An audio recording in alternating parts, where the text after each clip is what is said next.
하나님 말씀 에스겔 40장 28절부터 마지막 절까지 보도록 하겠습니다.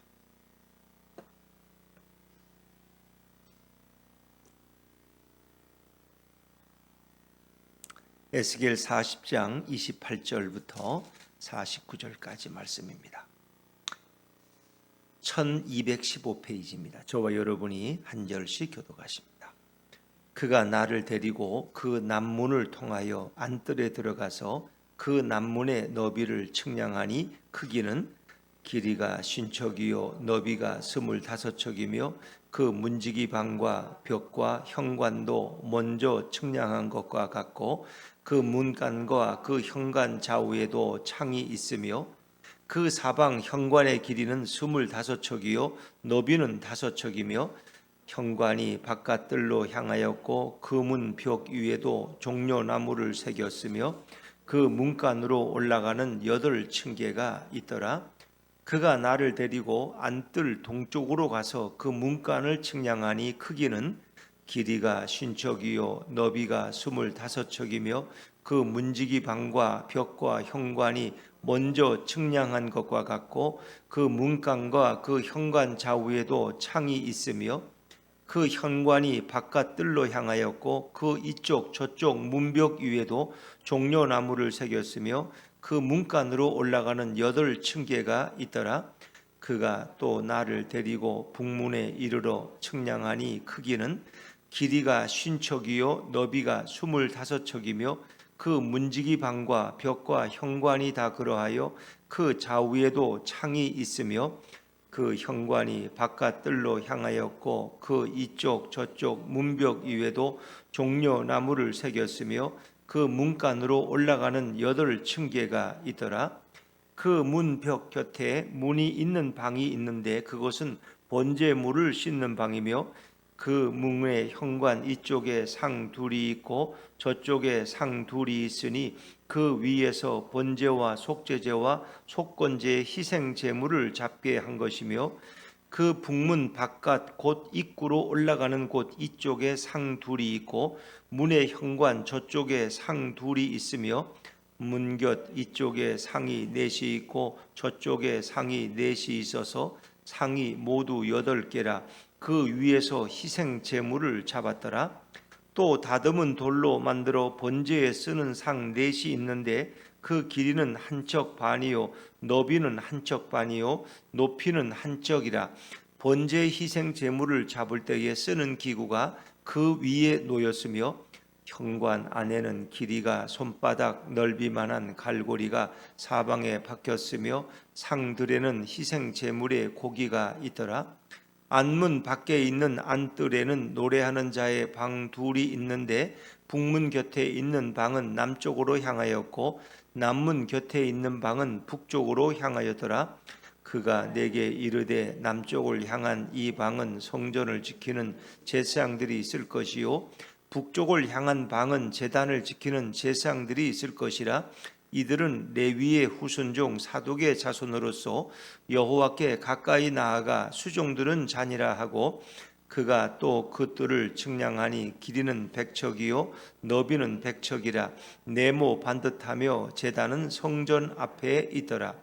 그가 나를 데리고 성전 문 현관에 이르러 그 문의 좌우벽을 측량하니 너비는 이쪽도 5척이요 저쪽도 5척이며 두께는 문 이쪽도 3척이요 문 저쪽도 3척이며 그 현관의 너비는 20척이요 길이는 11척이며 문간으로 올라가는 층계가 있고 문벽 곁에는 기둥이 있는데 하나는 이쪽에 있고 다른 하나는 저쪽에 있더라. 아멘. 할렐루야. 네, 오늘 이 새벽에 주님 앞에 나오신 여러분이 우리 주님의 위로와 축복이 함께 하기를 간절히 바랍니다.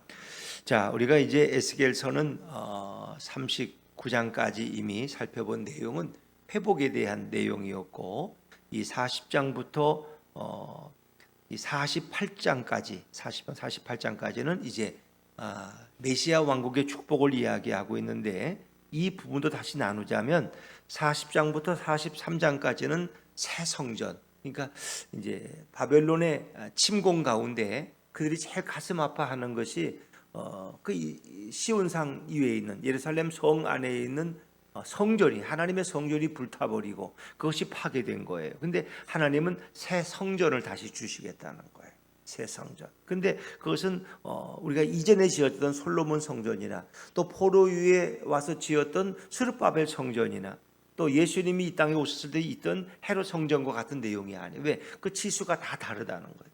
그래서 이 성전은 바로 메시아 왕국에 이루어질 그 성전을 가리키는 것이고, 쉽게 말하면 신약의 교회를 가리키는 그런 새로운 성전임을 우리에게 보여주고 있습니다. 또 44장부터 46장까지는 새로운 예배, 이제는 과거의 예배가 아니라 새로운 예배를 드릴 것을 말씀해 주고 있고, 그리고 47장, 48장 마지막 거는 새로운 성지, 하나님이 허락하신 새로운 땅에서 예배드리게 될 것이다. 이제 그것은 그들이 돌아온 예루살렘 성을 다시 얘기하는 의미도 있지만은 그것은 궁극적으로 이루어질 메시아 왕국의 축복, 새 하늘과 새 땅의 그 모습을 우리에게 이상적으로 보여주고 있는 것이죠. 그래서 우리는 40장 1절로 다시 가서 이제 너무 시간이 중간에 많이 길었기 때문에 우리 40장 1장으로 다시 한번 가서 우리 한번 내용을 좀 배경을 우리가 살펴보고 이어보는 게 좋겠습니다. 우리 40장 1절로 다시 한번 돌아가시죠. 시작.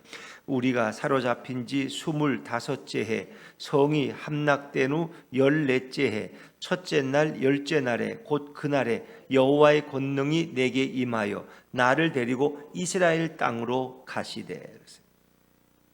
이제 이때 시점으로 보면 사로잡힌 지가 25째 해. 그러니까 에스겔이 사로잡혔다는 것은 그가 2차 포로 때 이제 끌려왔다는 것인데, 그가 포로로 잡혀왔을 때 25세였어요. 25세의 젊은 청년이에요. 그런데 그때 하나님이 그를 부르신 거죠. 그리고 나서 그가 지금 50세가 되어서 25년이 지났기 때문에 그가 50세가 되어서 지금 이 이상 중에 하나님 보여주신 환상의 내용을 우리에게 설명해 주고 있는 것이죠. 또 이때는 성이 함락된 후 14째 해후, 그러니까 이 얘기는 바벨론 포로가 이제 바벨론 침략으로 예루살렘 성이 완전히 회파된, 초토화된 상황이에요. 그러니까 성이 함락됐다는 것은 이제 모든 게 끝났다는 얘기죠. 이제 마지막에 시드기야 왕과 남은 백성들은 3차 포로로 바벨론에 끌려왔겠죠. 그러니까 그들이 바벨론에 가서 이제 전체적으로 이렇게 생활한 지 마지막 다 완전히 성이 망하고 나서 그들이 간 지 14년째. 그러니까 일찍 갔던 사람들은 뭐 그들보다 훨씬 이제 일찍 갔겠죠. 한 15년 전에 그들은 포로로 끌려갔고, 그래서 예루살렘 성이 함락된 지 14년째 되었을 때 하나님께서 이 환상을 보여주시는 거예요. 이것은 이제 그들이 아주 절망 가운데 있을 때, 이제 나라를 잃고 포로로 끌려온 지 이제 근 25년이 되어가고 또 14년이 되었을 때 하나님께서 이 환상을 보여주시는데, 내가 너희에게 새로운 성전의 이상을 보여준다. 그래서 우리는 이것을 환상 중에 또는 이상 중에 이렇게 설명하죠. 우리 40장 2절 말씀을 다시 한번 읽어볼까요? 40장 2절이면 40장 2절 시작. 하나님의 이상 중에 나를 데리고 이스라엘 땅에 이르러 나를 매우 높은 산 위에 내려놓으시는데 거기에서 나무로 향하여 성읍 형상 같은 것이 있더라.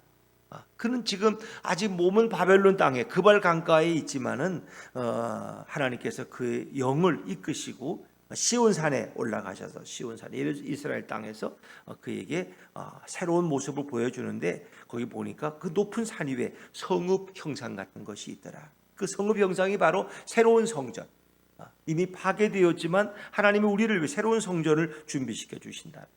그래서 그 모습은 그가 이상 중에 본 모습이에요. 그래서 3절에 보니까 거기에 아주 녹같이 빛난 사람 하나가, 녹같이란 노시라는 것은 주로 그것은 견고하고 확실한 것을 의미하는데, 주로 예수님을 가리킬 때 많이 사용되는 그런 쇠의 종류의 어떤 것을 표현할 때, 근데 거기 빛난 사람 하나가 손에 3줄과 측량하는 장대를 가지고 문에 서 있더니, 빛난 사람 하나가, 그 사람은 누구일까? 그분은 바로 이 땅에 오신 천사를 의미하기도 하지만 동시에 이 땅에 오신 예수 그리스도가 이제 에스겔을 이끌고 그 모든 것을 설명하는데, 그래서 그가 나를 데리고 그가. 그런데 어떤 이제 42장에 가면은 여호와께서 내게 이렇게 말씀하시기로. 그래서 그라는 게 천사로도 보여지지만 어느 순간에는 여호와라는 또 표현으로 이렇게 대치가 되기도 합니다. 그래서 그분은 친히 에스겔에게 자신을 드러내신 우리 성자 하나님 예수님의 모습으로 설명하고 있죠. 그리고 이제 그가 이 3줄 어떤 줄을 재는 자와 그리고 어떤 장대, 측량하는 장대를 가지고 이제 문에 서 있어서 그를 안내하는 거예요. 그래서 성전 어떤 현관부터 시작해 가지고 동쪽 문 또 보니까 그리고 동쪽 문으로 시작해서 이제 그 북쪽 문을 설명해주고 또 바깥뜰로 나가고 또 안뜰로 나가서 각 문을 이렇게 설명해주고 이제 그 지성소 안에 아니라 그 지성소 밖에 그 성전의 모습을 설명하는 뭐 그런 내용으로 되어 있는데 사실 얼른 읽어도 우리가 실제 가보지 않으면 그런 모형을 그려놓고 보지 않으면 잘 이해할 수가 없는 이제 그런 면들을 가지고 있어요. 그러나 이제 하나 특징은 5절에 보니까 그 담의 두께가 엄청나다는 걸 우리가 이제 경험할 수 있는데 자 우리 40장 5절 말씀으로 한번 건너뛰어 볼까요? 40장 5절입니다. 40장 5절 시작. 내가 본즉 집 바깥 사방으로 담이 있더라. 그 사람의 손에 측량하는 장대를 잡았는데 그 길이가 팔꿈치에서 손가락에 이르고 한 손바닥 너비가 더한 자로 6척이라. 그 담을 측량하니 두께가 한 장대요 높이도 한 장대며. 그 높이와 두께가 그 담의 길이가 똑같아요. 근데 그것이 이제 한 장대라는 것은 6척을 말하는데 한 척이라는 것은 보통 사람의 손끝부터 팔꿈치까지 보통은 한 50cm를 우리가 치죠. 6척이면은 6, 5, 30, 3m 정도, 300cm니까 3m. 그러니까 이 장대의 크기가 3m짜리 장대를 들고 설명을 하는 거예요. 근데 그 놀랍게도 담을 측량하니까 두께가 한 장대, 3m, 높이가 3m. 이건 뭐 도저히 뚫을 수 없는 그런 담이라는 걸 설명하죠. 성전을 둘러싸고 있는 담이 이렇게 두껍다는 거예요. 그것은 결국은 이 땅에 오시는 예수 그리스도가 이르실 그 교회는 정말 성령께서 지키시고 예수님께서 우리가 보호하시기 때문에 그것은 그 성결함을 유지할 수 있다. 어떤 악한 세력도 그 담을 벽을 뚫을 수 없다는 거예요. 그러니까 교회라는 곳은 안전한 곳이라. 사탄과 마귀가 틈타지 못하는 영적인 그리스도의 교회를 설명하는 거죠. 누구든지 그리스도 안에 있으면 또 그리스도 안에서 그래서 사도 바울이 제일 많이 사용하는 용어가 예수 안에서 그리스도 안에서 in Christ 그리스도 안에서 그러니까 모든 것이 우리는 그리스도 안에 있어야 돼. 그리스도 안에서 그것이 가장 견고한 삶이고 이 땅에서 보호받을 수 있는 그런 삶이라는 것을 그 담의 두께가 3m라는 게 여러분 이해가 아무리 담이 두꺼워도 3m짜리 담이 있겠어요. 높이가 3m, 담이 3 두께가 3m. 그것은 그만큼 세상에 대해서 안전하고 성결한 의미를 가지고 있는 거죠. 어떤 악한 자도 그리스도 안에 있으면 주님의 보혈로 그 모든 죄가 씻음받고 하나님께서 그를 보호하실 것을 설명하는 거죠. 누구든지 그리스도 안에 있으면 그것은 견고한 것이죠. 세상의 어떤 악한 세력이 그를 해칠 수 없다는 것은 어떤 그런 성결과 보호를 우리 가리키는 것이죠. 자, 원래 이제 지난번에 16절까지 읽은 너무 본문이 많아서 17절부터 27절까지는 사실은 생략을 했는데 이제 그 부분은 바깥들의 북쪽을 향한 문, 남쪽을 향한 문을 이제 설명하는 것인데 그 부분은 생략을 했어요. 그리고 이제 안뜰 남쪽 문부터 28절부터 제가 여러분에게 읽어드렸는데 자 일단 28절 말씀 28절부터 31절까지는 사실은 뭐 이 안뜰의 남쪽 문을 가리키는 표현인데 그래도 한번 우리 읽으면서 한번 좀 설명하는 게 좋겠다 생각이 드네요. 자, 우리 28절부터 30절까지 한번 이어서 읽어보십니다. 28절부터 시작. 그가 나를 데리고 그 남문을 통하여 안뜰에 들어가서 그 남문의 너비를 측량하니 크기는 길이가 50척이요 너비가 25척이며 그 문지기 방과 벽과 현관도 먼저 측량한 것과 같고 그 문간과 그 현관 좌우에도 창이 있으며 그 사방 현관의 길이는 25척이요 너비는 5척이며 우리가 읽기는 읽습니다만은 하여튼 그 안뜰 바깥뜰이 아니라 안뜰 있는 남쪽에 있는 문을 설명하는 그런 내용입니다. 뭐 정확하게 알기는 어렵죠. 25척 하면은 그것은 50cm 곱하기 25를 하면은 그 길이가 어느 정도인지 우리가 알 수 있겠죠. 그래서 이 안뜰 남쪽 문은 이제 여러 가지 문을 설명하는데 그 문이라는 것은 일종의 천국의 문들은 그 원리가 똑같다는 걸 설명해요. 왜냐하면 척수가 같아요. 안뜰과 바깥뜰의 그 척수가 똑같다는 거죠. 그래서 여기 그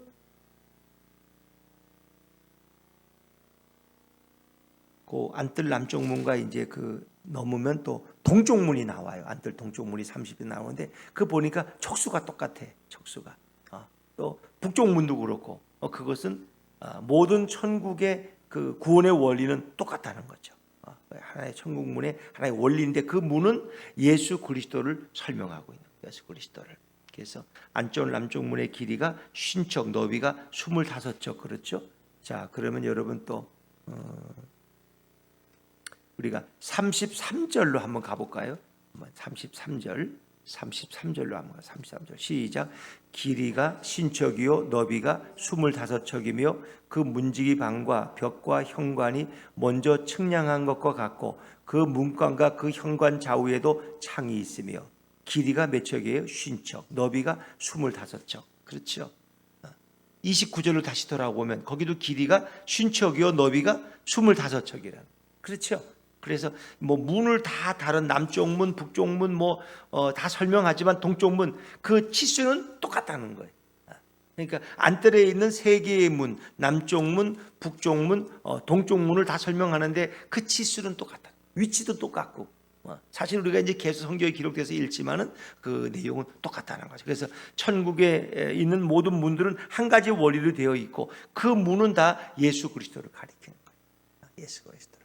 그래서 예수님이 우리의 하나의 구원의 문임을 성경은 설명하고 있죠. 그래서 뭐 이런 그 성전의 모습은 이제 솔로몬 성전을 빗대어서 치수는 다르지만 그것을 다 설명해 주지만은 이것은 메시아 왕국의 우리가 새하늘과 새 땅에서 볼 새로운 성전을 우리에게 설명해 주는 이제 그런 거죠. 그건 우리가 천국에 가서 이제 확인할 수 있는 그런 거라고 여러분이 이해하시면 되고 이것은 이 땅의 신약 시대에 그리스도가 이루신 교회를 설명한다고 보시면 되겠죠. 자, 우리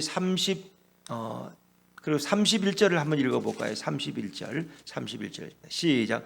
현관이 바깥뜰로 향하였고 그 문벽 위에도 종려나무를 새겼으며 그 문간으로 올라가는 8층계가 있더라. 그 종려나무는 하나의 풍요와 영광이지만 승리를 상징하는 거예요. 승리를. 그래서 예수님이 예루살렘 입성할 때 종려나무 가지를 흔들었던 거죠. 그래서 이것은 교회의 궁극적인 승리를 가리키는 것이죠.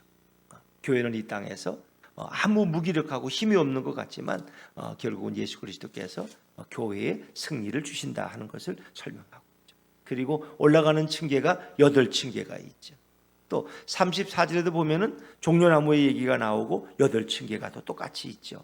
또 37절은 북쪽 문을 가리키는 건데 거기도 보면은 종려나무를 새겼고 올라가는 8층계가 있더라. 그래서 다 문은 다르다. 동쪽 문, 북쪽 문, 남쪽 문을 설명하지만 그 원리는 똑같아요. 그 문의 치수와 크기도 똑같고 그리고 거기 벽 위에 세워진 종려나무도 똑같고 층계도 8층계가 있다는 것을 이렇게 설명해 주고 있죠. 그래서 천국은 하나의 원리, 동일한 어떤 질서를 가지고 그것은 만들어졌다 하는 것을 우리에게 설명하죠. 그래서 이 안뜰 동편문과 안뜰 남문이 간의 이 치수가 같은 것은 하나의 천국은 모두에게 공평하게 열려져 있다는 것을 가리켜요. 누구든지 예수 그리스도의 이름으로 들어올 수 있는 하나의 그런 공평한 곳이다. 그래서 우리가 이 땅에서도 구약이 계속 말하는 것은 정의와 공정입니다. 정의와 공정 또 공평 그런 것인데 천국의 모습도 우리에게 똑같은 공평성을 보여주고 있다. 천국은 돈 많은 자가 들어가는 것이 아니라 또 그렇다고 가난한 자가 들어가는 것이 아니라 예수 그리스도를 믿고 영접한 예수님을 주인으로 영접한 자가 들어가는 곳이라는 것을 설명하고 있는 것이죠. 또 35절부터 37절까지도 안뜰 북쪽문을 가리키는데 그 모든 치수나 원리는 앞에 나오는 동쪽문이나 똑같은 치수로 되어 있습니다. 사실은 그래서 또 하나의 천국의 하나의 통일성을 가리킨다고 할 수 있는데, 자, 그가 우리가 천사나 혹은 또 예수님으로 표현되는 그분이 우리를 이렇게 데리고 다녀서 설명하고 있는데, 거기에도 위의 것들과 똑같은 내용이 되어 있어서 천국은 하나의 통일성을 가지고 있는 것이다. 통일성. 그 모든 성전은 다 문마다 똑같은 치수로 되어 있어서 그것은 하나로 통일되어 있다. 어찌 보면 교회라는 것은 예수 그리스도 안에서 우리는 통일되어 있는 거예요. 예수 그리스도 안에서 교회는 오직 통일. 그래서 이것은 교회의 조화, 교회의 질서, 또 교회의 통일성, 교회의 공평성, 이것을 가리키는 하나의 원리라고 여러분이 이해하시면 되겠습니다. 자, 그리고 이제 38절부터는 안뜰 북쪽문의 부속 건물들을 가리키는데, 여기 이제 특징이 번제물을 씻는 방들이 있다는 거죠. 번제물을 씻는 방들. 자, 우리 38절, 39절 말씀입니다. 38절, 39절입니다. 38절, 39절을 같이 읽죠. 시작. 금은 벽 곁에 문이 있는 방이 있는데 그것은 번제물을 씻는 방이며 그 문에 현관 이쪽에 상 둘이 있고 저쪽에 상 둘이 있으니 그 위에서 번제와 속죄제와 속건제의 희생 제물을 잡게 한 것이며, 번제, 그러니까 구약에 있는 제사의 종류, 태워서 드리는 번제, 또 속건, 속죄제, 속건제, 뭐 이런 희생 제물을 여기서 잡는 그 방이 있는 거죠. 번제물을 씻는 방이 있다. 그래서 사실은 이 모든 제물 자체는 예수 그리스도가 십자가의 제물이 되시는 것, 예수님을 가리키는 것이죠. 그리고 이 모든 제사들도 다 예수님을 가리키는 거예요. 예수님. 그래서 구약에서는 다양한 제사가 드려졌지만 그 원리는 다 예수님이 이 땅에 오셔서 우리를 위해 십자가에서 죽으시고 부활하신 그 원리를 다 설명하고 있는 것이죠. 그런데 그렇게 이해하시면 되겠어요. 그래서 성전의 가장 중요한 것은 제물들을, 그러니까 양이나 소나 이런 것들을 갖다가 씻어서 또 그것을 쪼개어서 분리해서 하나님 앞에 드리는 것으로 인간의 죄가 용서받는 것인데, 이제 이런 모든 구약의 복잡한 제사들은 예수님이 오심으로 다 폐허진 것이고, 예수님이 그 제사를 집례하는 대제사장으로서, 또 어떤 면으로 보면 예수님이 하나님께 드려지는 제물로서, 자신이 어린 양의 제물로서 이 땅에 오셔서 그 모든 제사를 다 완성하신 것이죠. 그래서 그분 안에서 이 모든 율법이 완성되어지고 제사는 폐해지고, 그분의 이 땅에 오신 십자가의 그 희생으로 유일한, 처음이자 마지막으로 유일한 희생의 역사가 이루어진 것으로, 그래서 그것은 그 속죄의 효과는 영원한 것을 설명합니다. 구약에서 뭐 얼마나 많은 짐승들이 죽었겠어요.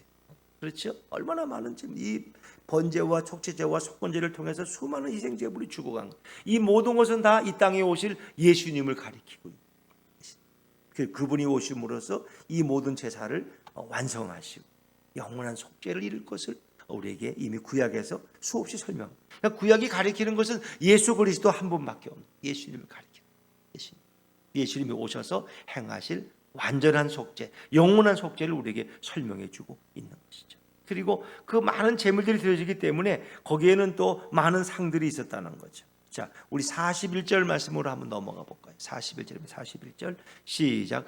문곁 이쪽에 상에 넷이 있고 저쪽에 상이 넷에 있어서 상이 모두 8개라. 그 위에서 희생 제물을 잡았더라. 그러니까 동시에 8마리의 희생 제물을 놓고 그것을 잡아서 제물을 드릴 수 있도록 8개의 희생 제물을 잡는 상이 그 안에는 준비되어 있더라.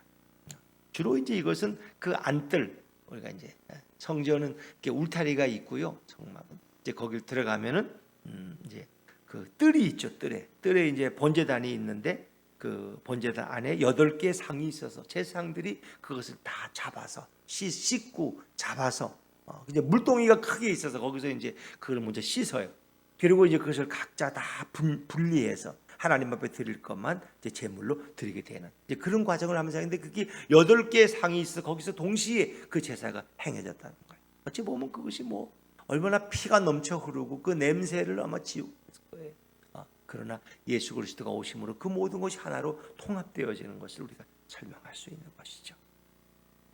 자, 뭐 그것은 이제 그 정도 하고 넘어가도록 하겠고요. 그다음에 우리 45절로 넘어가 볼까요? 45절 시작.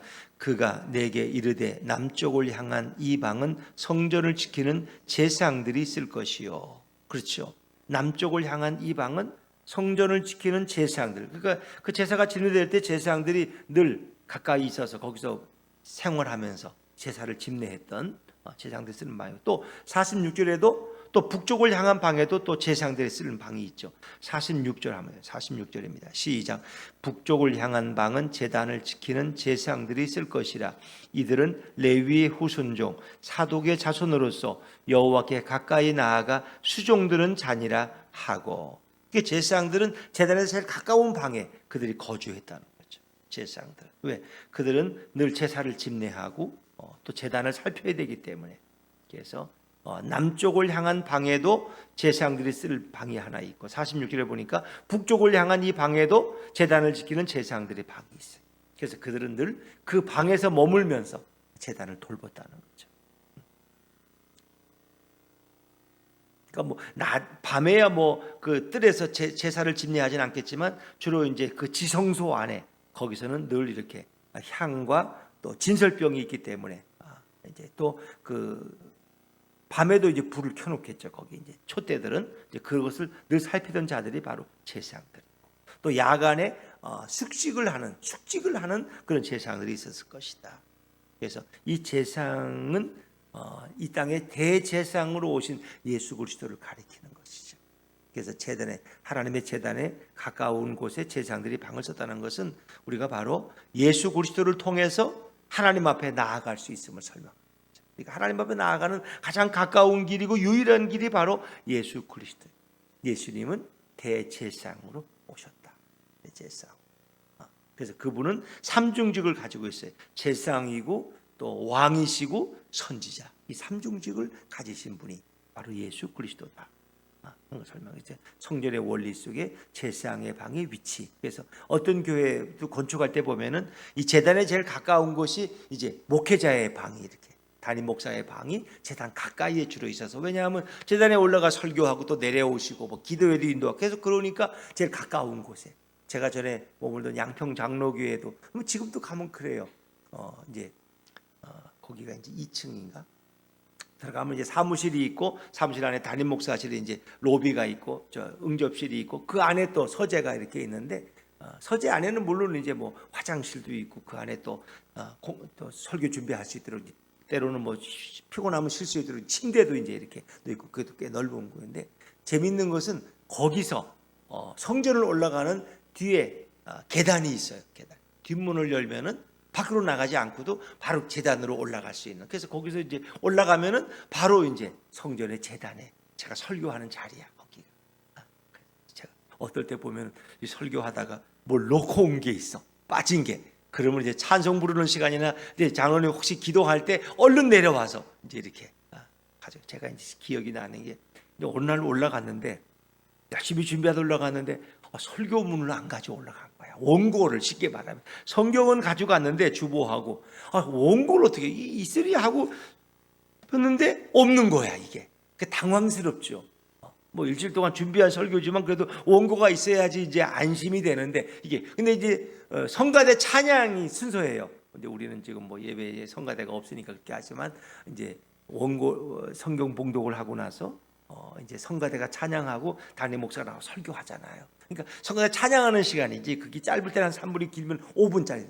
그러니까 급하게 그냥 제가 막 뒷문으로 뛰어내려와서 원고를 찾았는데 원고가 없는 거야, 책상에. 그리고 어떻게, 시간이 없고 이제 찾을 수도 없어. 그래가지고 다시 또 뛰어 올라가서 그냥 이제 오늘은 원고 없다. 그리고 그냥 성가대 찬양 끝나기 전에 이 몇 가지 대지만 기억나는, 제가 준비해 설교니까 이제 이렇게 성경에다 표시해서 했는데, 이제 그날 설교를 그래도 했어요. 그냥 잘 했어요. 그래서 제가 내려와서 다른 우리 부목사님한테, 내가 다른 때하고 이렇게 못 느껴지니까 잘 차이를 못 느끼겠다는 거야. 제가 준비한 설교니까 그리고 성경을 놓고 설교하니까 어려운 건 없죠. 근데 제가 원고 없이 이렇게 설교할 수 있구나, 제가 처음 깨달았어요. 그 원고가 있어요. 어떤 목사님 농담이 그래. 당황스러운데 꿈에 올라갔는데 꿈에 막 설교하러 갔는데 원고가 없는 거야. 그래서 막 난감해해서 막 이런 꿈을 목사님들은 한두 번씩 다 꿔요. 한 번씩. 그 늘 설교에 대한 부담이 있기 때문에. 그렇지. 그때 나온 말이 목사는 강단에서 성경이 없이도 설교할 수 있다. 원고만 있으면. 근데 성경은 있어도 원고가 없으면 설교를 못 한다는 이제 이런 우스갯소리를 해요. 네. 성경보다 원고를 더 많이 보니까. 근데 제가 그때 처음 경험한 것이 원고 없이도 40분 동안 설교할 수 있구나. 왜? 제가 이제 기도하면서 묵상하며 준비한 설교이기 때문에 이제 그런 제가 기억이 잊혀지지가 않습니다. 이제 그때 제가 그 제 담임 목사 방이 지금도 그렇습니다만은 바로 강단에서 바로 한 층을 내려오면 바로 담임 목사 방으로 연결되는 그런 구조. 이것도 마찬가지죠. 이제 그러니까 그 양평 장로교회 그런 설계도 이런 성경의 내용들을 좀 참조해서 담임 목사가 이동하기 쉽게 그렇게 이제 했다고 배려했다고 볼 수 있겠죠. 그래서 제사장들의 방은 제단에 제일 가까운 방에 그들이 머물렀다. 그리고 그것은 대제사장이신 예수님께서 하나님 앞에 나아가는 가장 빠른 길이고 확실한 길임을 우리에게 보여주고 있는 것이다 라고 설명하시면 되겠습니다. 그리고 이제 성전문의 그 현관을 설명하는데 마지막은 48절 49절인데 우리 49절만 읽을까요? 49절 49절 시작. 그 현관의 너비는 20척이요 길이는 11척이며 문간으로 올라가는 층계가 있고 문벽 곁에는 기둥이 있는데 하나는 이쪽에 있고 다른 하나는 저쪽에 있더라. 성전 문의 현관에는 기둥이 두 개가 있어요. 기둥이 있는데 하나는 이쪽에 하나는 저쪽에 이렇게 그렇게 설명했는데 우리가 이제 예루살렘 성전 솔로몬 성전 같은 경우는 두 개의 기둥인데 하나 그 이름을 야긴과 보아스라고 해요. 야긴과 하나는 야긴이라고 하는 보아스라고 이름을 줘서 두 개의 성전이 기둥이 그 성전을 버티고 있는 것을 볼 수가 있는 것이죠. 그래서 이 모든 것들은 예수 그리스도의 사역 그리고 예수님이 이 땅에 오셔서 행하실 구원의 역사들을 우리에게 미리 보여주고 있는 것이다. 근데 이제 성전에서 가장 중요한 것은 우리가 성전 이 안뜰에서 가장 중요한 것은 희생 제물을 잡아서 그걸 하나님 앞에 번제로 속죄제로 속건제로 드리는 거예요. 가장 중심은 역시 대속의 의미가 있어요. 예수 그리스도의 피 흘리심 그것이 매우 중요한 것이죠. 그것이 우리의 구원을 주시는 우리의 모든 죄를 사해 주시는 놀라운 원리를 가지고 있는 것이죠. 그래서 인간은 다 하나님이 우리와의 친밀한 교제를 위해서 하나님의 형상대로 만들었지만 인간이 범죄함으로써 타락함으로써 하나님과의 관계가 끊어지고 죄인이 되었어요. 그래서 우리 하나님 앞에 나아갈 수가 없어서 결국 구약에서는 이런 제사들을 통해서 짐승들이 대신 인간 대신 희생되는 그런 대리적인 속죄죠. 이제 그런 것이 이루어졌지만 예수 그리스도가 오심으로 구원의 완전한 그런 성결함이 이루어졌다는 것을 이제 성전에서도 우리가 발견할 수 있는 것입니다. 주님께 하나님 앞에 나아가는 길은 예수 그리스도를 향해서 나아가는 유일한 길밖에 없는 거죠. 나는 길이요 진리요 생명이 나로 말미암지 않고는 아버지께로 올 자가 없다. 그것은 구약에서 계속해서 그 39권의 성경이 다 하루 예수님이 성품과 그분의 사역을 구원의 사역을 우리에게 보여주고 있는 것이죠. 그렇습니다. 우리가 결론적인 말씀 우리가 마지막에 붙들어야 될 것은 예수 그리스도 그밖에 없습니다. 다른 성경 지식들을 잡다하게 가지고 있는 것은 우리의 배경적인 지식이 다 성경을 이해한 도움이 되지만 오직 우리가 붙들어야 될 오직 한 분이 계시다면 그분은 바로 예수 그리스도십니다. 우리의 믿음의 주요 온전케 하시는 예수 그리스도 대제사장이시고 우리의 영원한 왕이시고 우리의 예언자이신 예수 그리스도 그분이 우리의 영원한 구원자가 되신다는 것을 성경은 설명해 주고 있는 것이죠. 오늘도 그분의 피 흘리심 그분의 대속의 사건으로 저와 여러분이 그 죄인임에도 불구하고 오늘도 하나님 앞에 나아갈 수 있는 것은 큰 축복인 것입니다. 오늘도 예수님과 함께 동행하는 이 복된 하루가 되시기를 주 이름으로 축원합니다. 기도하겠습니다. 주님 감사합니다. 오늘도 40장의 에스겔이 본 환상의 성전의 모습들을 통해서 하나님 말씀 에스겔 40장 28절부터 마지막 절까지 보도록 하겠습니다.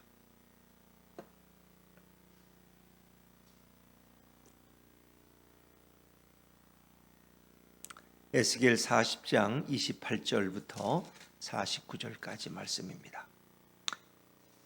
1215페이지입니다. 저와 여러분이 한 절씩 교독하십니다. 그가 나를 데리고 그 남문을 통하여 안뜰에 들어가서 그 남문의 너비를 측량하니 크기는 길이가 50척이요 너비가 25척이며 그 문지기 방과 벽과 현관도 먼저 측량한 것과 같고 그 문간과 그 현관 좌우에도 창이 있으며 그 사방 현관의 길이는 25척이요 너비는 5척이며 현관이 바깥뜰로 향하였고 그 문 벽 위에도 종려나무를 새겼으며 그 문간으로 올라가는 8층계가 있더라.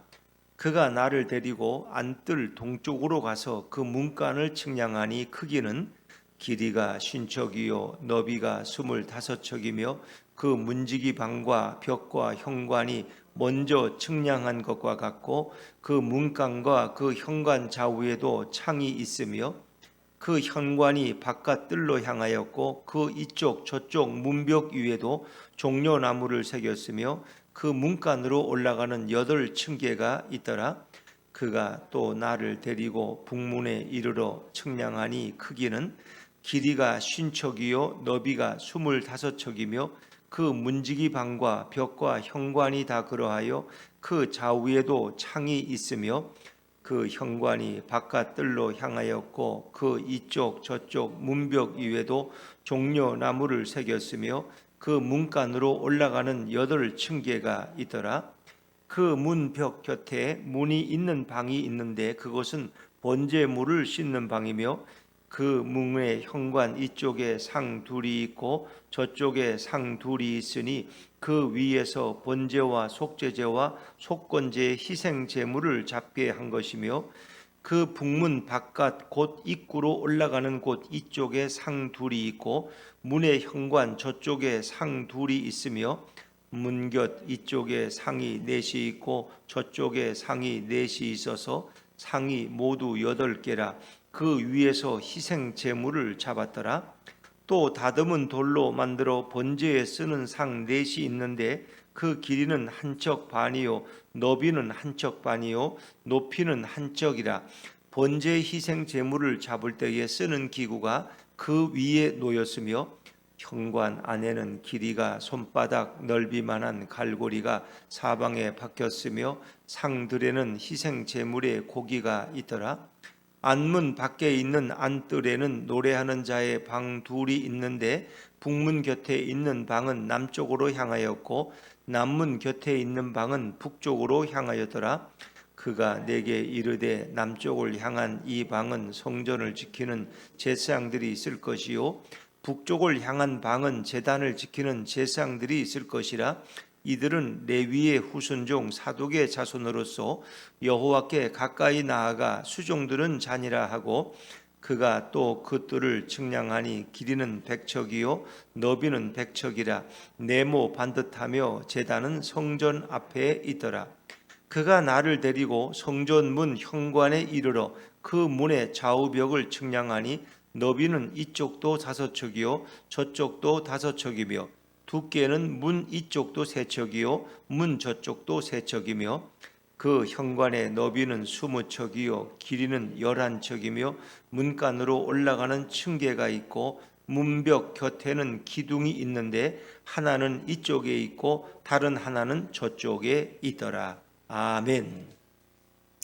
할렐루야. 네, 오늘 이 새벽에 주님 앞에 나오신 여러분이 우리 주님의 위로와 축복이 함께 하기를 간절히 바랍니다. 자, 우리가 이제 에스겔서는 39장까지 이미 살펴본 내용은 회복에 대한 내용이었고 이 40장부터 이 48장까지 48장까지는 이제 메시아 왕국의 축복을 이야기하고 있는데 이 부분도 다시 나누자면 40장부터 43장까지는 새 성전, 그러니까 이제 바벨론의 침공 가운데 그들이 제일 가슴 아파하는 것이 그 시온상 위에 있는 예루살렘 성 안에 있는 성전이 하나님의 성전이 불타버리고 그것이 파괴된 거예요. 근데 하나님은 새 성전을 다시 주시겠다는 거예요.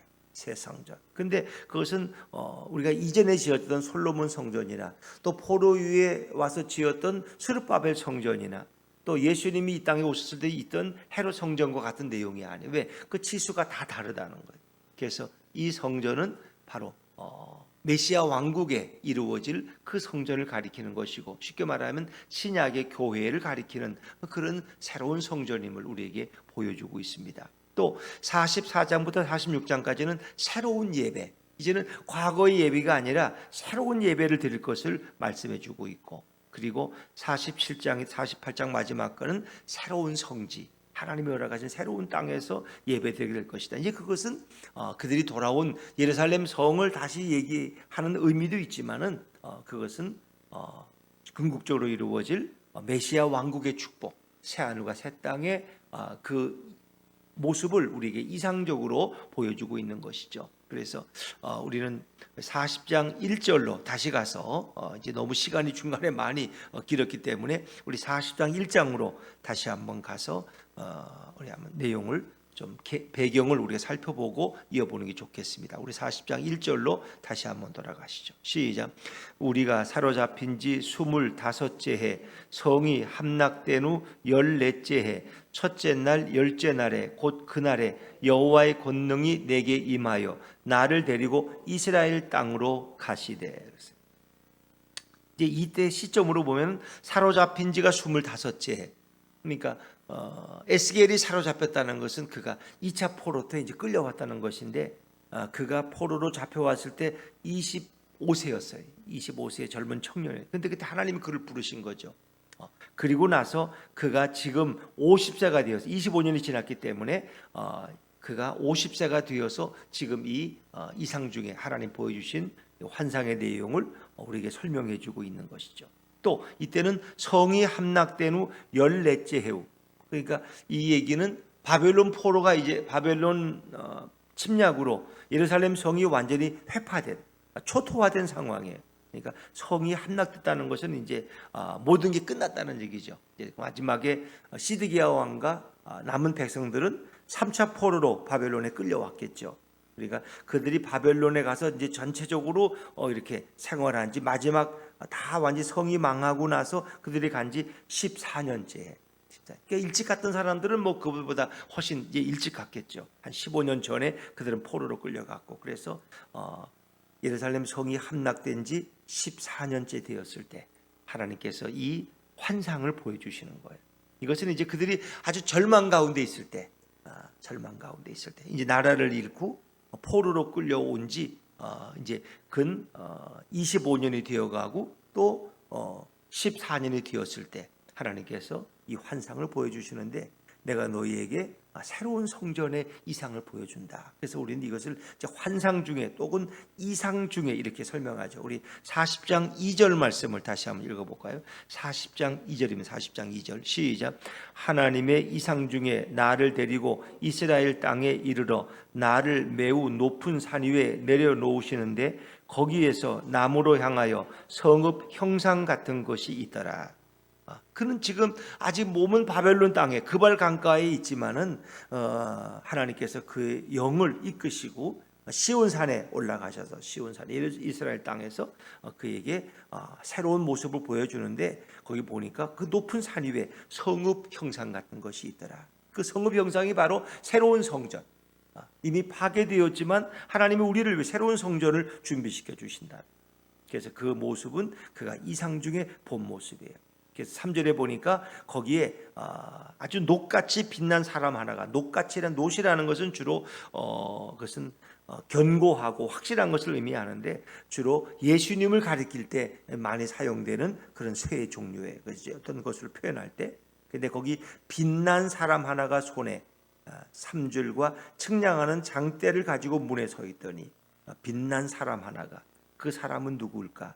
그분은 바로 이 땅에 오신 천사를 의미하기도 하지만 동시에 이 땅에 오신 예수 그리스도가 이제 에스겔을 이끌고 그 모든 것을 설명하는데, 그래서 그가 나를 데리고 그런데 어떤 이제 42장에 가면은 여호와께서 내게 이렇게 말씀하시기로, 그래서 그라는 게 천사로도 보여지지만 어느 순간에는 여호와라는 또 표현으로 이렇게 대치가 되기도 합니다. 그래서 그분은 친히 에스겔에게 자신을 드러내신 우리 성자 하나님 예수님의 모습으로 설명하고 있죠.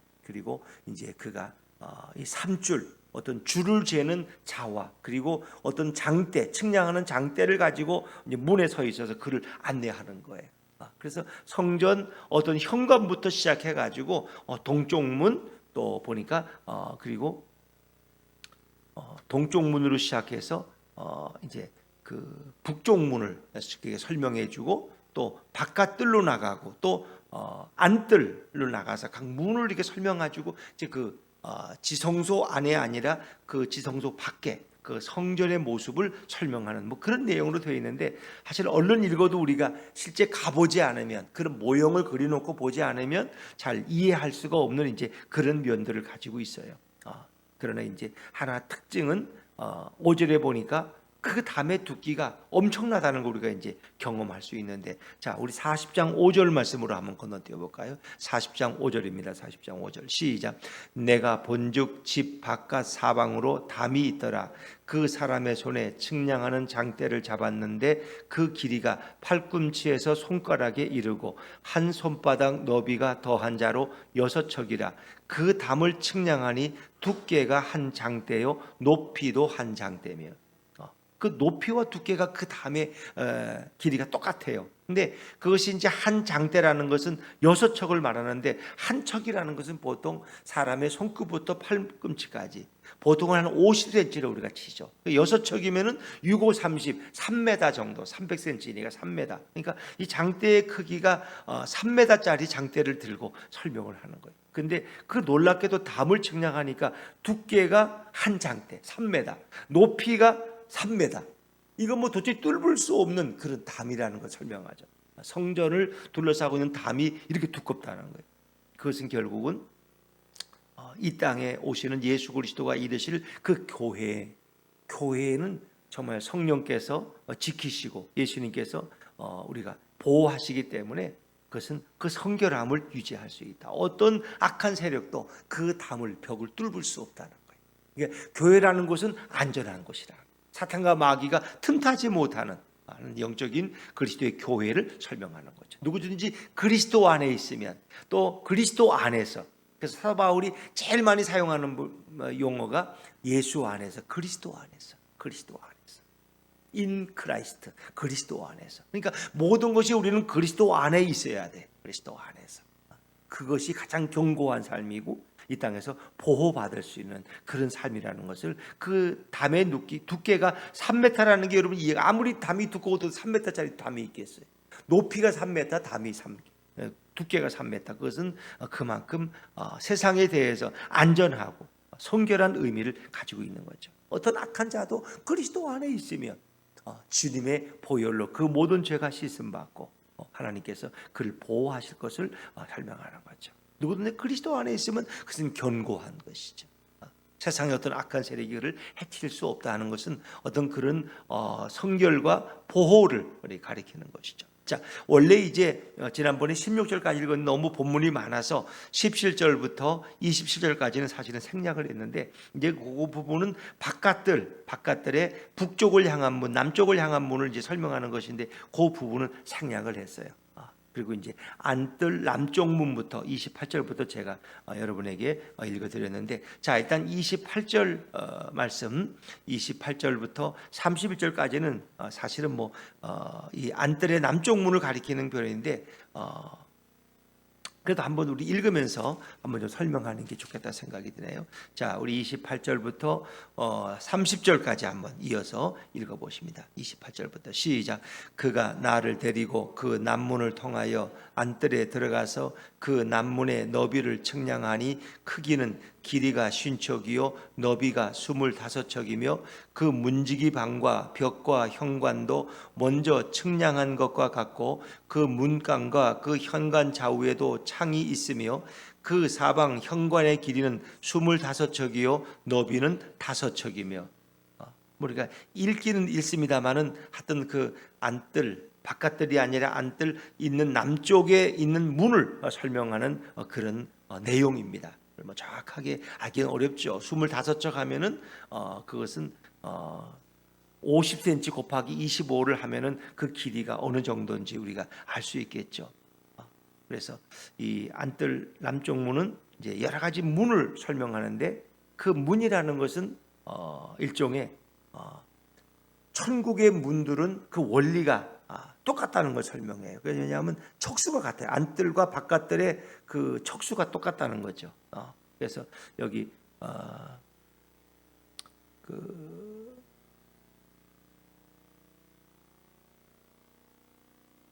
안뜰 남쪽 문과 이제 그 넘으면 또 동쪽 문이 나와요. 안뜰 동쪽 문이 30이 나오는데 그 보니까 척수가 똑같아. 척수가. 또 북쪽 문도 그렇고 그것은 모든 천국의 그 구원의 원리는 똑같다는 거죠. 하나의 천국 문의 하나의 원리인데 그 문은 예수 그리스도를 설명하고 있는 거예요. 예수 그리스도를. 그래서 안쪽 남쪽 문의 길이가 50척, 너비가 25척 그렇죠. 자, 그러면 여러분 또 우리가 33절로 한번 가볼까요? 33절로 한번 가. 33절 시작. 길이가 신척이요 너비가 25척이며 그 문지기 방과 벽과 현관이 먼저 측량한 것과 같고 그 문관과 그 현관 좌우에도 창이 있으며 길이가 몇 척이에요? 50척, 너비가 25척. 그렇죠? 29절로 다시 돌아오면 거기도 길이가 50척이요 너비가 25척이라는. 그렇죠? 그래서 뭐 문을 다 다른 남쪽 문, 북쪽 문 다 설명하지만 동쪽 문 그 치수는 똑같다는 거예요. 그러니까 안뜰에 있는 세 개의 문, 남쪽 문, 북쪽 문, 동쪽 문을 다 설명하는데 그 치수는 똑같다. 위치도 똑같고 사실 우리가 이제 계속 성경에 기록돼서 읽지만은 그 내용은 똑같다는 거죠. 그래서 천국에 있는 모든 문들은 한 가지 원리로 되어 있고 그 문은 다 예수 그리스도를 가리키는 거예요. 예수 그리스도를. 그래서 예수님이 우리의 하나의 구원의 문임을 성경은 설명하고 있죠. 그래서 뭐 이런 그 성전의 모습은 이제 솔로몬 성전을 빗대어서 치수는 다르지만 그것을 다 설명해 주지만은 이것은 메시아 왕국의 우리가 새하늘과 새 땅에서 볼 새로운 성전을 우리에게 설명해 주는 이제 그런 거죠. 그건 우리가 천국에 가서 이제 확인할 수 있는 그런 거라고 여러분이 이해하시면 되고 이것은 이 땅의 신약 시대에 그리스도가 이루신 교회를 설명한다고 보시면 되겠죠. 자, 우리 31절을 한번 읽어볼까요? 31절 시작. 현관이 바깥뜰로 향하였고 그 문벽 위에도 종려나무를 새겼으며 그 문간으로 올라가는 8층계가 있더라. 종려나무는 하나의 풍요와 영광이지만 승리를 상징하는 거죠. 승리를. 그래서 예수님이 예루살렘 입성할 때 종려나무 가지를 흔들었던 거죠. 그래서 이것은 교회의 궁극적인 승리를 가리키는 것이죠. 교회는 이 땅에서 아무 무기력하고 힘이 없는 것 같지만 결국은 예수 그리스도께서 교회에 승리를 주신다 하는 것을 설명하고 있죠. 그리고 올라가는 층계가 8층계가 있죠. 또 34절에도 보면은 종려나무의 얘기가 나오고 8층계가 또 똑같이 있죠. 또 37절은 북쪽 문을 가리키는 건데 거기도 보면은 종려나무를 새겼고 올라가는 8층계가 있더라. 그래서 다 문은 다르다. 동쪽 문, 북쪽 문, 남쪽 문을 설명하지만 그 원리는 똑같더라. 그 문의 치수와 크기도 똑같고 그리고 거기 벽 위에 세워진 종려나무도 똑같고 층계도 8층계가 있다는 것을 이렇게 설명해 주고 있죠. 그래서 천국은 하나의 원리, 동일한 어떤 질서를 가지고 그것은 만들어졌다 하는 것을 우리에게 설명하죠. 그래서 이 안뜰 동편문과 안뜰 남문이 간의 이 치수가 같은 것은 하나의 천국은 모두에게 공평하게 열려져 있다는 것을 가리켜요. 누구든지 예수 그리스도의 이름으로 들어올 수 있는 하나의 그런 공평한 곳이다. 그래서 우리가 이 땅에서도 구약이 계속 말하는 것은 정의와 공정입니다. 정의와 공정 또 공평 그런 것인데 천국의 모습도 우리에게 똑같은 공평성을 보여주고 있다. 천국은 돈 많은 자가 들어가는 것이 아니라 또 그렇다고 가난한 자가 들어가는 것이 아니라 예수 그리스도를 믿고 영접한 예수님을 주인으로 영접한 자가 들어가는 곳이라는 것을 설명하고 있는 것이죠. 또 35절부터 37절까지도 안뜰 북쪽 문을 가리키는데 그 모든 치수나 원리는 앞에 나오는 동쪽 문이나 똑같은 치수로 되어 있습니다. 사실은. 그래서 또 하나의 천국의 하나의 통일성을 가리킨다고 할 수 있는데 자 그가 우리가 천사나 혹은 또 예수님으로 표현되는 그분이 우리를 이렇게 데리고 다녀서 설명하고 있는데, 거기에도 위의 것들과 똑같은 내용이 되어 있어서 천국은 하나의 통일성을 가지고 있는 것이다. 통일성. 그 모든 성전은 다 문마다 똑같은 치수로 되어 있어서 그것은 하나로 통일되어 있다. 어찌 보면 교회라는 것은 예수 그리스도 안에서 우리는 통일되어 있는 거예요. 예수 그리스도 안에서 교회는 오직 통일. 그래서 이것은 교회의 조화, 교회의 질서, 또 교회의 통일성, 교회의 공평성, 이것을 가리키는 하나의 원리라고 여러분이 이해하시면 되겠습니다. 자, 그리고 이제 38절부터는 안뜰 북쪽문의 부속 건물들을 가리키는데, 여기 이제 특징이 번제물을 씻는 방들이 있다는 거죠. 번제물을 씻는 방들.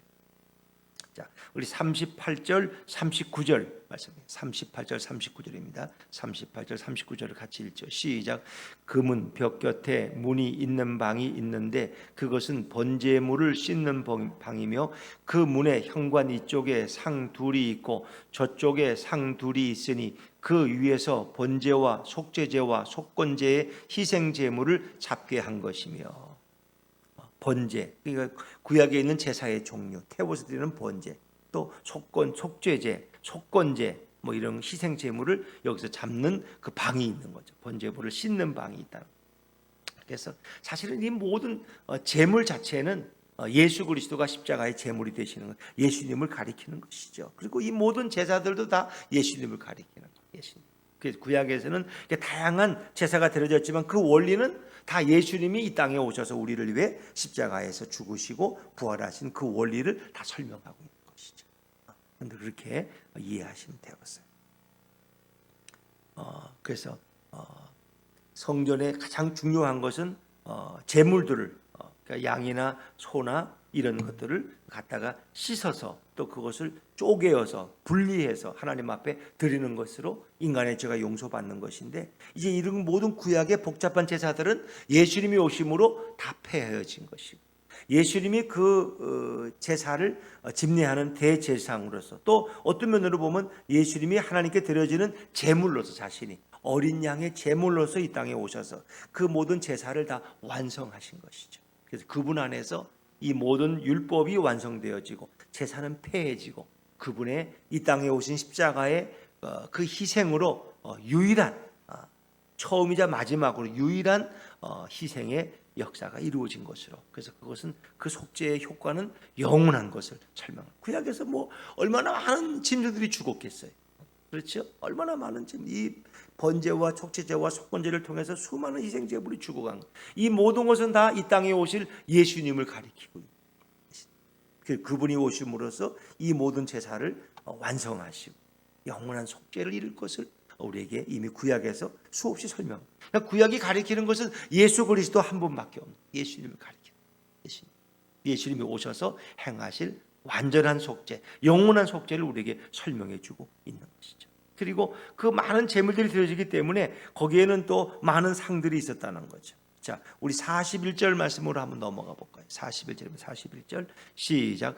문곁 이쪽에 상에 넷이 있고 저쪽에 상이 넷이 있어서 상이 모두 8개라. 그 위에서 희생 제물을 잡았더라. 그러니까 동시에 8마리의 희생 제물을 놓고 그것을 잡아서 제물을 드릴 수 있도록 8개의 희생 제물을 잡는 상이 그 안에는 준비되어 있더라.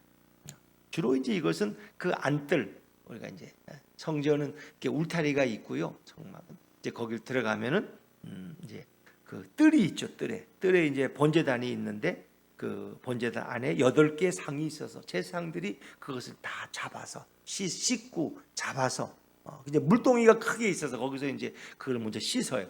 그리고 이제 그것을 각자 다 분리해서 하나님 앞에 드릴 것만 이제 제물로 드리게 되는 이제 그런 과정을 하면서 했는데, 그게 8개의 상이 있어 거기서 동시에 그 제사가 행해졌다는 거예요. 어찌 보면 그것이 뭐 얼마나 피가 넘쳐 흐르고 그 냄새를 아마 지우고 있을 거예요.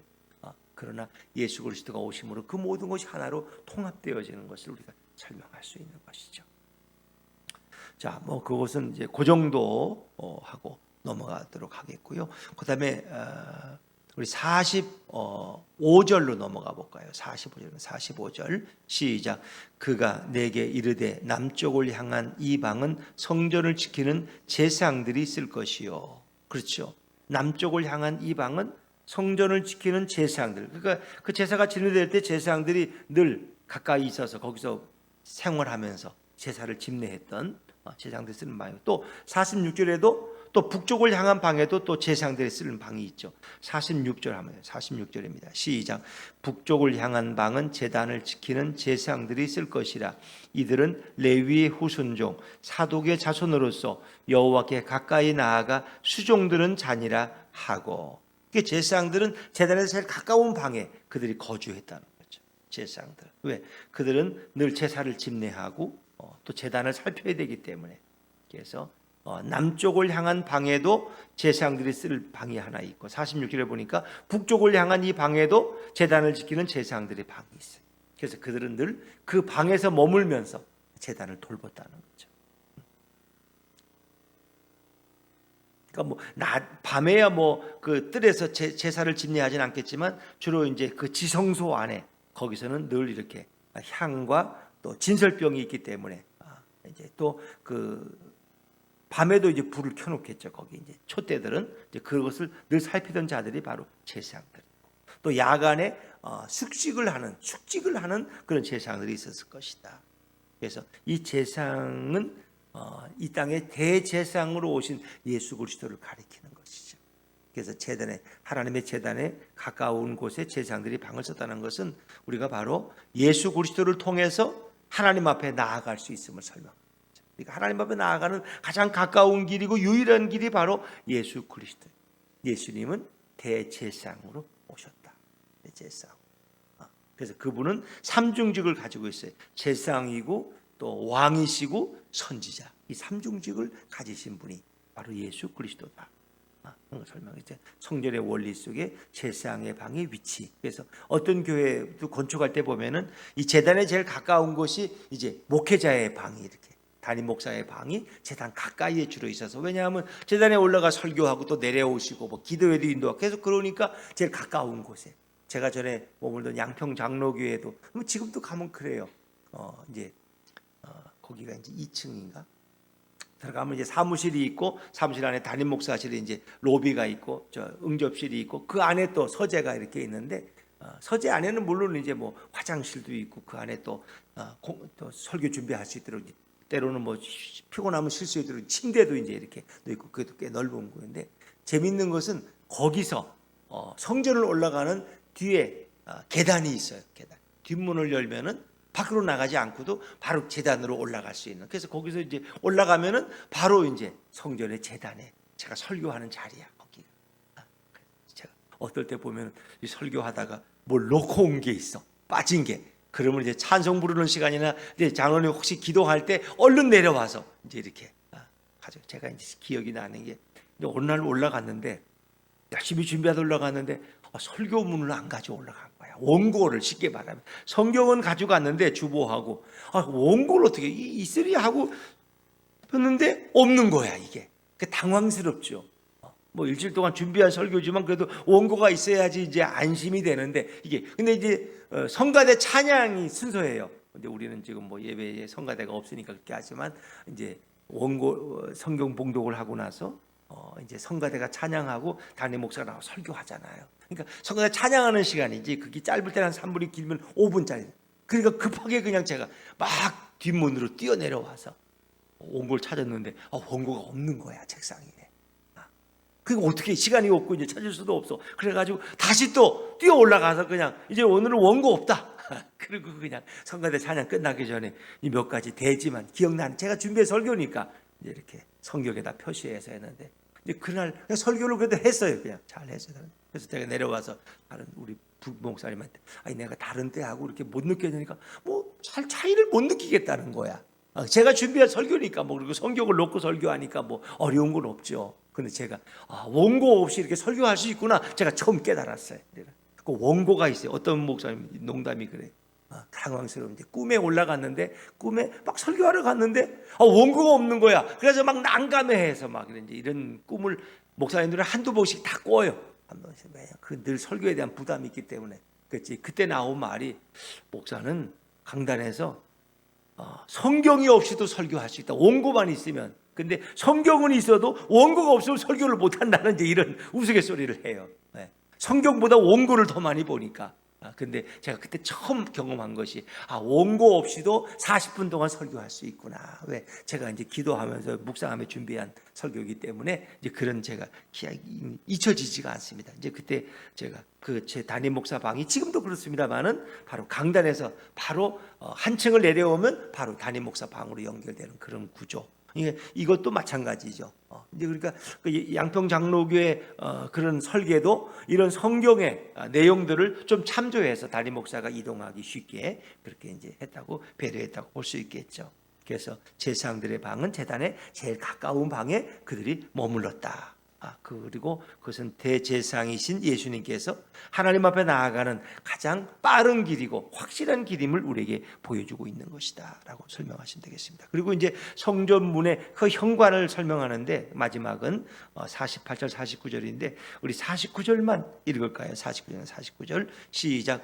그 현관의 너비는 20척이요 길이는 11척이며 문간으로 올라가는 층계가 있고 문벽 곁에는 기둥이 있는데 하나는 이쪽에 있고 다른 하나는 저쪽에 있더라. 성전 문의 현관에는 기둥이 두 개가 있어요. 기둥이 있는데 하나는 이쪽에 하나는 저쪽에 이렇게 그렇게 설명했는데 우리가 이제 예루살렘 성전 솔로몬 성전 같은 경우는 두 개의 기둥인데 하나 그 이름을 야긴과 보아스라고 해요. 야긴과 하나는 야긴이라고 하는 보아스라고 이름을 줘서 두 개의 성전이 기둥이 그 성전을 버티고 있는 것을 볼 수가 있는 것이죠. 그래서 이 모든 것들은 예수 그리스도의 사역 그리고 예수님이 이 땅에 오셔서 행하실 구원의 역사들을 우리에게 미리 보여주고 있는 것이다. 근데 성전에서 가장 중요한 것은 우리가 성전 이 안뜰에서 가장 중요한 것은 희생 제물을 잡아서 그걸 하나님 앞에 번제로 속죄제로 속건제로 드리는 거예요. 가장 중심은 역시 대속의 의미가 있어요. 예수 그리스도의 피 흘리심 그것이 매우 중요한 것이죠. 그것이 우리의 구원을 주시는 우리의 모든 죄를 사해 주시는 놀라운 원리를 가지고 있는 것이죠. 그래서 인간은 다 하나님이 우리와의 친밀한 교제를 위해서 하나님의 형상대로 만들었지만 인간이 범죄함으로써 타락함으로써 하나님과의 관계가 끊어지고 죄인이 되었어요. 그래서 우리 하나님 앞에 나아갈 수가 없어서 결국 구약에서는 이런 제사들을 통해서 짐승들이 대신 인간 대신 희생되는 그런 대리적인 속죄죠. 이제 그런 것이 이루어졌지만 예수 그리스도가 오심으로 구원의 완전한 그런 성결함이 이루어졌다는 것을 이제 성전에서도 우리가 발견할 수 있는 것입니다. 주님께 하나님 앞에 나아가는 길은 예수 그리스도를 향해서 나아가는 유일한 길밖에 없는 거죠. 나는 길이요 진리요 생명이니 나로 말미암지 않고는 아버지께로 올 자가 없다. 그것은 구약에서 계속해서 그 39권의 성경이 다 하루 예수님이 성품과 그분의 사역을 구원의 사역을 우리에게 보여주고 있는 것이죠. 그렇습니다. 우리가 결론적인 말씀 우리가 마지막에 붙들어야 될 것은 예수 그리스도 그밖에 없습니다. 다른 성경 지식들을 잡다하게 가지고 있는 것은 우리의 배경적인 지식이 다 성경을 이해한 도움이 되지만 오직 우리가 붙들어야 될 오직 한 분이 계시다면 그분은 바로 예수 그리스도십니다. 우리의 믿음의 주요 온전케 하시는 예수 그리스도 대제사장이시고 우리의 영원한 왕이시고 우리의 예언자이신 예수 그리스도 그분이 우리의 영원한 구원자가 되신다는 것을 성경은 설명해 주고 있는 것이죠. 오늘도 그분의 피 흘리심 그분의 대속의 사건으로 저와 여러분이 그 죄인임에도 불구하고 오늘도 하나님 앞에 나아갈 수 있는 것은 큰 축복인 것입니다. 오늘도 예수님과 함께 동행하는 이 복된 하루가 되시기를 주 이름으로 축원합니다. 기도하겠습니다. 주님 감사합니다. 오늘도 40장의 에스겔이 본 환상의 성전의 모습들을 통해서